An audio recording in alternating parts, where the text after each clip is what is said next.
Well, I cannot think of any... This is the dirty truth about the Equality Act. So he's going to tell us what this bill is really about. If you're correct, if he says special rights at all, I will not be shocked. I mean, an underpinning of our very existence as a country is all men are created equal, endowed by their creator with certain unalienable rights. I mean, what's not to embrace in those words? But when politicians start redefining what equal or what a right means, the very meaning of such words are turned inside out. He's going to say special rights. Our culture and our country.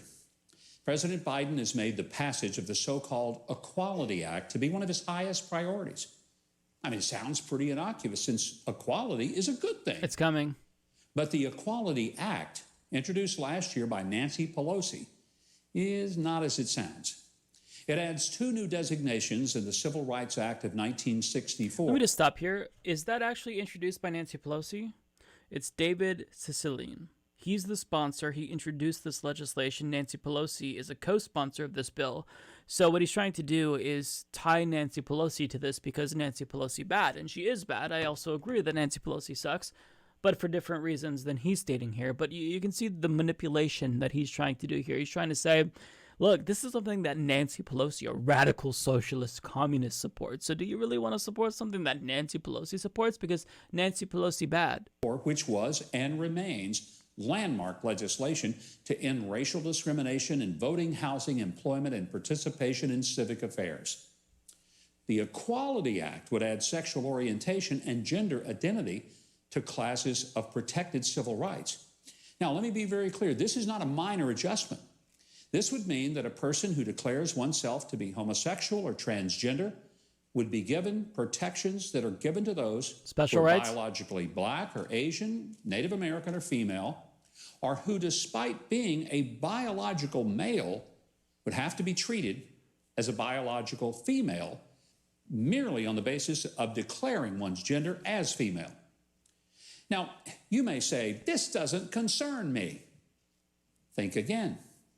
If you're a business owner, you could lose your business license and be prosecuted for a hate crime and or discrimination for adhering to biblical marriage standards and declining to print wedding invitations for a same-sex couple. What he's trying to do is he's trying to basically say, listen, this will affect you because you don't get to treat gay people and trans people like shit. And we all like treating them like shit, right? Or if you're a doctor and you refuse to perform a double mastectomy and hysterectomy on a 14-year-old gender dysphoric girl who for some reason decides to... Absolutely, positively, completely made up bullshit. Completely made up bullshit. That is not what the Equality Act does. He was disingenuous arguing about what it would entail. It does stop businesses from discriminating against people because discrimination is a bad thing. But this is bullshit right here. And this is the same fucking thing that Tucker Carlson was saying. I forgot what specifically he said, but he was challenging the Republican governor of Arkansas, Asa Hutchinson, about why he vetoed the bill that would ban gender-affirming care for trans youth. And he said something to the effect of, it was... chemical castration, I think that's what he used. Really quick, 10 years ago, if somebody had said, hey, Asa Hutchinson, you're going to be governor of Arkansas, and you're going to veto a bill that would have protected children from chemical castration, what do you think you would have said? They literally have to just lie about trans youth and transgender people. That's the only way that they can convince you that trans is bad. They have to lie. It's embarrassing. Identify as a boy, you're in trouble. If her parents forbid the surgery, they could actually lose custody of their daughter. You say, well, that never happened. It already has. Anytime you have a trans young person receive gender-affirming care, this isn't like some 15-year-old that just goes to a doctor and says, hey, I want to transition, give me drugs, give me surgery right now. That's not the way that this works. They make a decision in concert with the child's parents, in concert with medical experts, pediatricians. This isn't some willy-nilly thing. It's absolutely bizarre that he fearmongers about this, and he's about to cite some anecdote here that I'm sure is completely either misrepresented or made up, but this doesn't happen. And puberty blockers are reversible. So it's not like we're giving teenagers and children bottom surgery or any surgery. He's lying to you. And the only way that he can convince you that trans people and gender affirming care is bad is by just straight up lying. The parents of a 17-year-old girl in Ohio who refused to put their daughter on body... Right. You made such a great point. So that's from two random words. If only it were that easy for trans adults. Exactly. I can name multiple people that I know personally that have to do GoFundMes to get bottom surgery. These are trans adults who, because we live in a for-profit healthcare system, they actually can't afford the surgeries that Mike Huckabee claims are so easily accessible. I mean, it's just astonishing how they just straight up lie easily, willy-nilly, don't even care at all. Doesn't feel like shit about lying. Just straight up lies, makes things up on the spot. Altering testosterone when she wanted to be a boy. Men would be allowed to sleep, shower, disrobe, and live with biological females at a battered women's shelter. Men TSA agents who identify as women would perform strip searches. By the way, does this sound familiar to you? So back when we were having the gay marriage, gay rights, gay equality arguments back in like the mid-2000s, mid-2010s, the same argument was used. Hey, if we give gay people rights and stop treating them like shit, can you imagine what could happen? Then we have gay sports players who are in the locker room with straight men. But what if they look at their penises? What if they check out the straight man? What? What if they're hitting on straight men in bathrooms? Bathroom panic was a thing for gay people as well, believe it or not. The arguments are just moronic. They concoct these weird hypothetical situations in their head to get you to be worried about the fact that, oh my God, these gay people, these trans people, they're predators. But understand why he's not citing real evidence, real examples. He uses anecdotes and hypotheticals because everything he's saying is motherfucking bullshit. On females. Churches would be forced to allow boys to occupy girls' dorms and showers at church camps or Christian colleges. And boys who declare themselves to be the girls are already participating in women's sports. By the way, dominating the sports and demoralizing the women and destroying any of their chances of athletic scholarships for college. And if... Cite the examples. Maybe he can point to one news story that he saw from a small town in Arkansas. Maybe he can point to one particular anecdote. Is this a really widespread issue? Are trans high school athletes dominating women's sports? Male to female trans athletes in high school, are they dominating women's sports to the extent that all the scholarships are dried up and there's nothing left? Is this really an issue that's happening? Is this actually happening? Hey, Mike, you're full of shit. You're lying. This isn't happening. This isn't happening at all. And let me just point out, side issue, it's kind of bullshit that you have to compete in a sport to try to get a scholarship or try to go out of your way to pay for college. College should be free. Why do we have to make children jump through hoops to get into college in the first place? All right, moving on. I simply say God created male and female, and it says so in the Bible, I could be that's sued convincing. For discrimination. How would you be sued for? Who's going to sue you for saying that? If that were the case, wouldn't the Civil Rights Act already make lots of people, because he said this is, he kind of equated this to the Civil Rights Act, but he explained how this is different. But if this type of legislation, civil rights legislation, made somebody who exercised their speech subject to lawsuits, if he were to say, well, you know what, I don't think that interracial marriage should be a thing because God created different continents and he separated the races. This is the dissenting opinion, by the way, in Loving v. Virginia, which is the Supreme Court case from 1967, 1969, that legalized interracial marriage. People can say that, and they're not going to get sued in America with the Civil Rights Act. And if he says that God created a man and a woman and all that bullshit religious dogma, that's not going to make you get sued. Like, somebody might call you a dipshit and an idiot for believing in fairy tales, but you're not going to get sued. Has this happened? it's honestly insane. Yeah, great point to 182 Kiro. If every Christian read the Bible, we'd have way less Christians. That's precisely how I became an atheist, because I was raised evangelical, just like my Huckabee.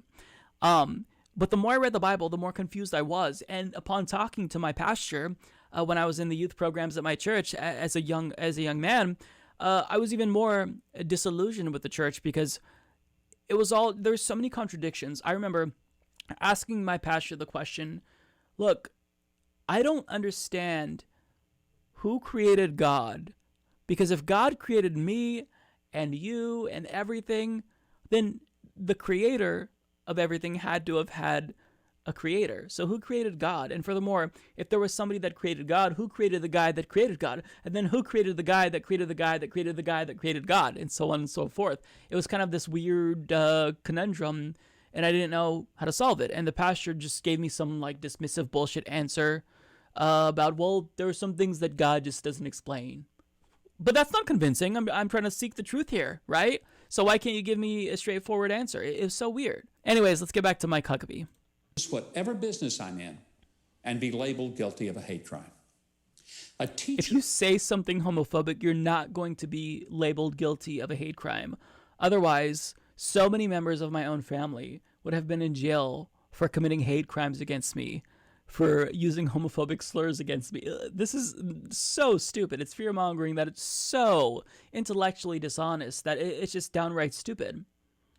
Was actually fired for refusing to use masculine pronouns for a female student who wanted to be treated as a male. Wait, who is the teacher? And be labeled guilty of a hate crime. What does he say? A teacher was actually fired for refusing to use masculine pronouns for a female student who wanted to be treated as a male. So he's not citing any specifics here. He's just kind of speaking in vague generalities. He's using anecdotes, not really citing anything in particular.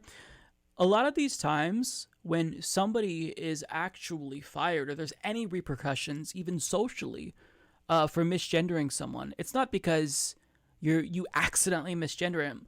It's usually due to a consistent pattern of harassment. And this is what the Canadian bill that Jordan Peterson was fear-mongering about. He made it seem as if you misgender a transgender person, you're going to be locked in prison. 0 people have gone to jail as a result of that law that he said would lead to people being jailed. And this is Mike Huckabee doing the same thing, but in the American sphere. You're not going to get jailed or fired from your job for misgendering people if you harass someone, if you misgender them intentionally and treat them like shit. I mean, yeah, you could be fired, but you would do that if you treat anyone like shit. There's 0 sources for anything that he says. 0. And if you own a business that involves artistic expression, be it cooking, calligraphy, cake decorating, or making T-shirts, and you decline expressing support for a gender transition party, you can be sued, charged with discrimination by the government. Okay. How many trans people have gender transition parties? I don't know any trans person, or the trans people that I know don't know that they do transition parties. He's just trying to find some way to create some hypothetical to where if you discriminate against trans people, you're going to be penalized for it. He's got nothing, or Dickie McGee's axe, as one of my favorite philosophers would say. And just right out, put out of business. The rights of a male pretending to be a woman Not will be true. protected. But your rights seeking to actually live as a Christian will be eliminated. They'll be eliminated. Guys, if the Equality Act is passed, your rights to be a Christian in America will be eliminated completely. It's not that this bill doesn't actually have anything to do with you, and the only way this bill pertains to you is if you plan on going out of your way as a business owner to discriminate against LGBTQIA plus people. But, you know, your rights as a Christian, totally gone. Really? This fucking goofball right here, he's just lying through his teeth. And listen, again, I want to emphasize the reason why conservatives have to lie about things that they talk about, they have to create straw mans of arguments that leftists use, is because if they actually engaged in good faith with our arguments and the reality and facts and data and evidence, they'd lose every single time. So they have to lie. You really should contact your congressman and senator. Stop stepping on the rights of some to give special rights to others. Oh, he said it! Unwillingness to follow the science of basic biology. They're so predictable. Special rights. You know, the only shock is that it took him this long. We are 4 minutes in to a 5-minute video. I'm shocked it took him this long to say special rights. So Kinnaman says that he was saving it for optimal impact. Exactly. Some science. There are 2 genders, male and female. You notice how whenever they talk about the different genders, they always conflate gender with sex when these are 2 different things. Sex is what you're born with, what's between your legs. And contrary to popular belief, intersex is a thing where people have ambiguous genitalia.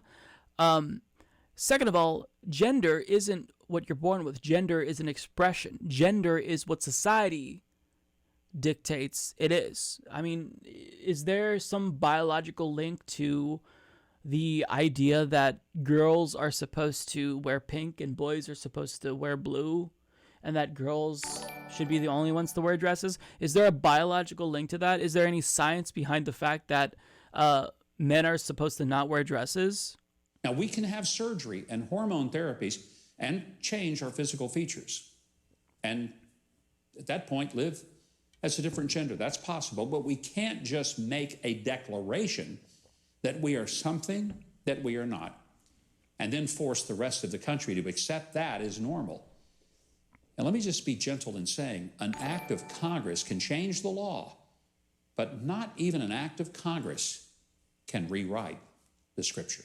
It's a good thing that the Scripture doesn't actually dictate American policy, and we have the separation of church and state enshrined in the Constitution that I'm assuming he purports to support. And I love how it's like, hey, guess what? You can write laws. However, you're not going to change God's law. Mic drop. Got him.